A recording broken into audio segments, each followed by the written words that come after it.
Do you realize we are 12 days from college football? Well, we're 5 days from college football. We're 12 days from the Georgia Bulldogs kicking off against the Oregon Ducks, Dan Lanning and crew. It's going to be number 3 versus number 11. I got a chance to talk with Gary Stokan from the Chick-fil-A Peach Bowl and the guy who's responsible for putting on all of these kickoff games. And one of the things that we talked about, and one of the things that's really cycling out right now in the atmosphere, is the fact that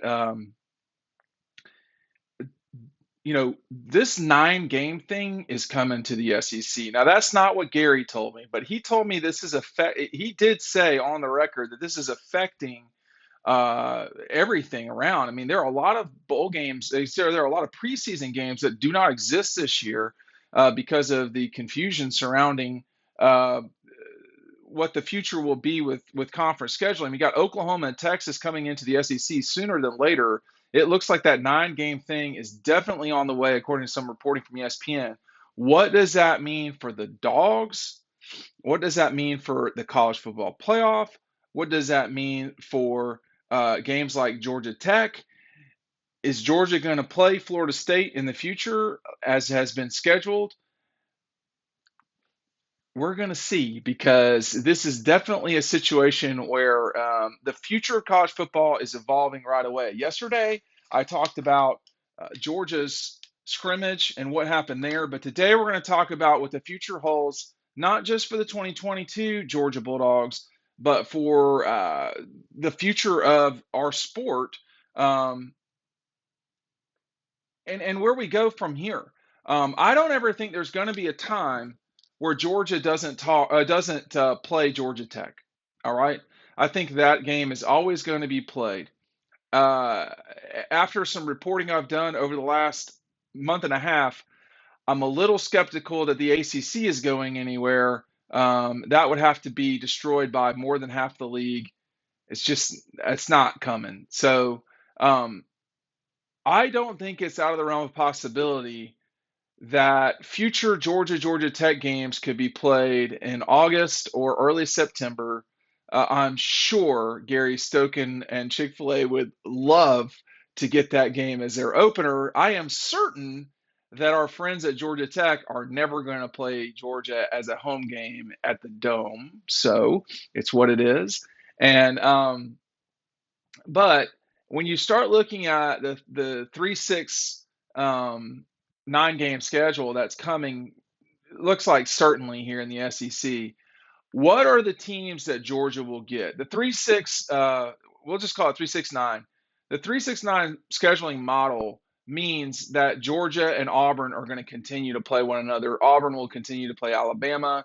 I don't know if Alabama and Tennessee will continue, but games like Tennessee, Florida, Georgia, Florida, Georgia, Auburn, these games will continue.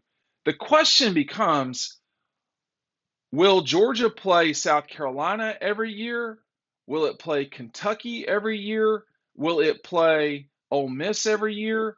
We don't. Will it play Vanderbilt every year? We don't know what the future holds for that part of this thing. I can't report this, but I would be shocked in a huge way if this program didn't continue to play Auburn with a 3-6-9 scheduling going on. But it's an exciting time of the year. We are not that far from the games kicking off. I want to make sure that y'all are aware of a couple of things. I am all but out of the magazines. In fact, it is possible that if you order this, by the time you see it, I will not have magazines included in with DAWGSTRUCTION. That means the only place you can get this magazine, is Red Zone.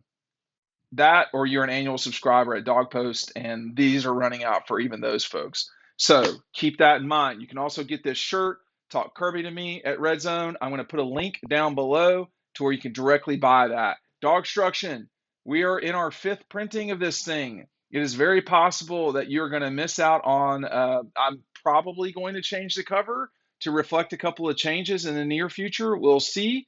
I'm warning you now. If you love this cover as it looks right now, get it. Georgia, 17.5 point favorite over Oregon. That's what everybody's, whether you're talking about FanDuel or Caesars, It's up and down a little bit. Let me check it just real quick. But these types of games, when I was talking with Gary Stokan, we don't know if these games will exist in the future because um, there might not be the capability of playing these games with a 9-game SEC schedule. I don't know if that's going to happen. Georgia's about a 17.5-point favorite. That line has moved up from 14.5, which is where it sort of started. So there are some curious matchups. I am very excited. I know I'm the only one, but I am very excited for some of these games this weekend. Am I crazy? So you got Northwestern at Nebraska. Nebraska about a not quite a two touchdown favorite. Illinois is hosting. I said Illinois, not Illinois, but Illinois is hosting Wyoming. They're a 10-point favorite. The Noles are going to host Duquesne. This is, Carolina is going to host Florida A&M, North Carolina. And then the game I'm actually the most interested in is Vandy playing Hawaii. So they're going out there. That line opened up at Vanderbilt being a 1-point road favorite. They are now more than a touchdown favorite to win that game. Thursday of next week, we'll talk more about that, but Tennessee's playing, and there are two really good games, West Virginia and Pitt. And then there's a Big Ten game to open the season, Penn State at Purdue. That is only Purdue being a 3-point favorite. Yikes, James Franklin. Yikes. So, reaction from the scrimmage 2 days ago. I think we talked about that. A lot of folks watched that video pretty quick. I actually talked with someone else who was at the scrimmage Monday morning.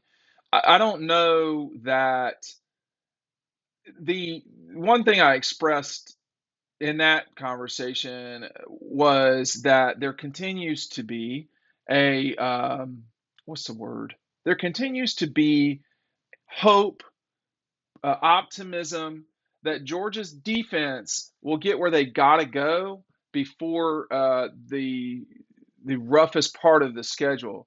The question, y'all, is what's the roughest part of the schedule?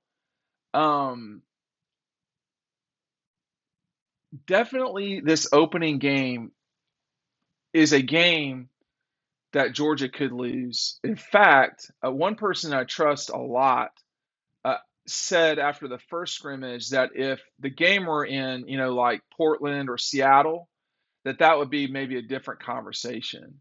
But that it's in Atlanta, I mean, that's tough to say that Oregon would come down and really play well. This is a home game for Georgia.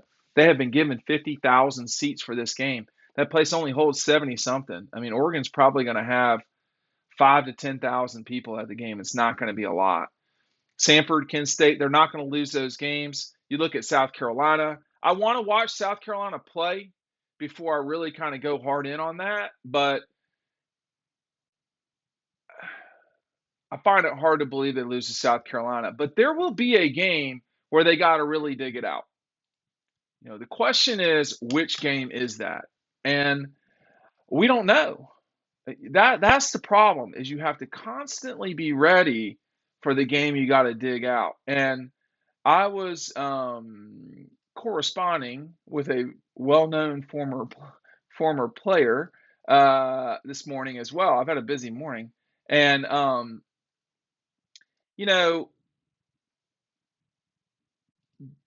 the view really is that this is a very deep team, that they are in position to do some damage, but everybody is well aware that you just don't walk your way to an undefeated season.